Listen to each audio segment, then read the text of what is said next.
Hello and good morning, children of the rock and roll Messiah. Are you ready to ride the rock and roller coaster once again? We are going to be taking a wild trip down Melody Avenue, so make sure your sound organs are fully functioning and be prepared to get lost in the waves of music. Well, I woke up this morning, got a nice hangover. I went to have a breakfast, moldy jam and rancid butter. If radio in this country wasn't so bad, there wouldn't be a need for Caroline in the first place. That happened in 1964 and it's happening all over again. The early days, 67 was pretty good. I can remember it. I can remember listening to it when it was made illegal, and I remember listening to all the other radio stations. I was lucky enough where I lived in the UK that I could listen to all of them. But Caroline always had something special, always had the edge on the others. It's 19 minutes to 11. We're live from the River Blackwater on board the Ross Revenge. Caroline North plays Diana Ross. Right, sorry about that. This is our little studio. Well, different to how things used to be when we were out at sea. Next door is what we call Studio 1. Some people call it the Heritage Studio. That's where it's got all the vinyl and all the old cartridges and things like that. Here, we're slightly more up to date. It's all computer playout. During the daytime, it's a lot of 60s and 70s, and they're quite short records. So if you're not careful, you get caught out. But thankfully, there's a nice big timer up there that tells me I've only got 20 seconds on this, so we will now perform what in the trade is known as a segue, which may or may not work.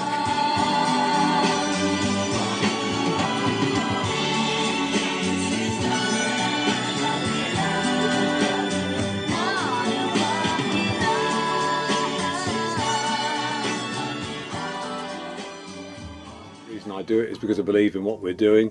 We're not just a radio station that play the same songs over and over again.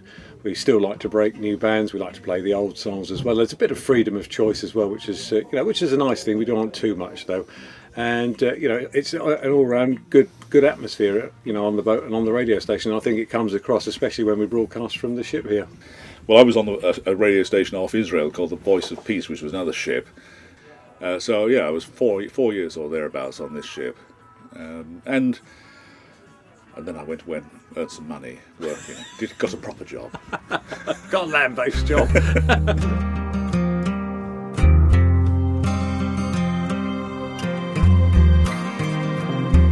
About 1966 to 1980, I was involved with radio interference work.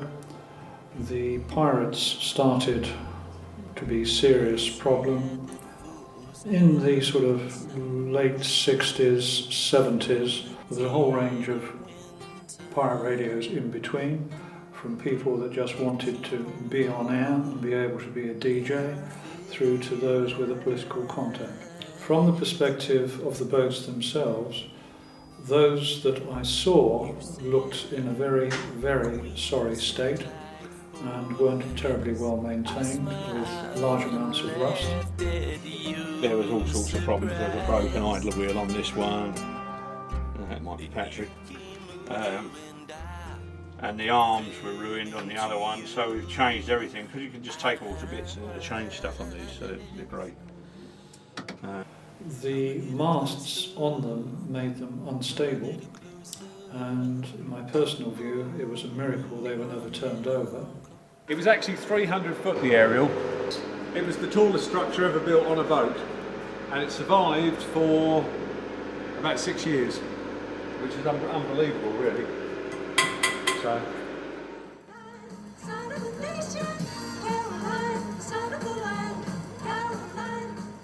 The boat served their purpose, but of course they were also a commercial activity, which is quite often forgotten.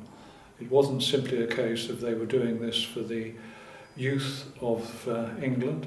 It was a case that they were making some quite serious money from it as well, which of course is where the Marine Offences Act came in, because advertising was then difficult, shall we say. Well, this heard for the last time.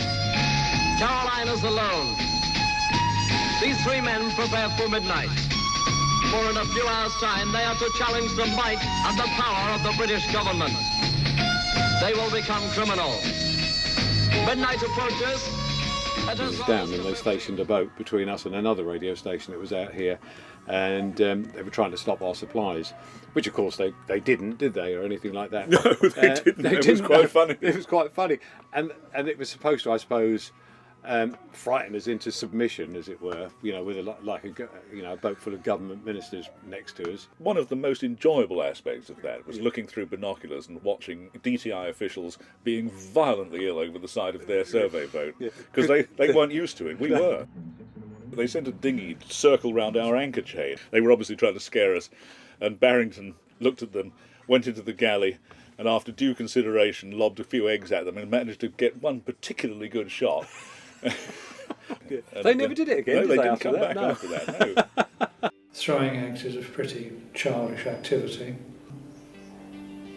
We were doing our job as they were doing theirs. Their music on the whole was interesting. The BBC certainly changed its attitude. So from the overall perspective, they achieved a change. At least you've got a choice of your music.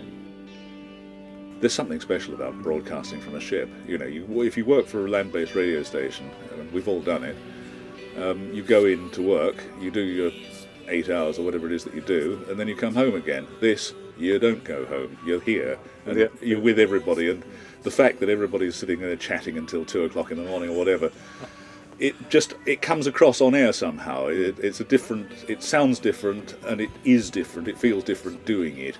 We were here because radio in Britain was hopeless, and we thought that in our small way we might be able to make a bit of a difference and improve it. And I'd like to think that in our small way we kind of did. I grew up with Radio Caroline. I grew up with music, and when I was 12, which gives you an indication of my age now, when I was 12, Radio Caroline started in 64, and I'm now 65. And I just love Caroline for what it does and what it stands for. Our listenership is growing every week, and I can see why.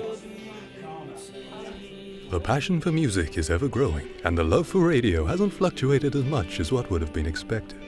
It is thanks to radio platforms that music can speak to the souls of millions of listeners worldwide. Some say radio is dead, while I say radio is still alive and still rocking.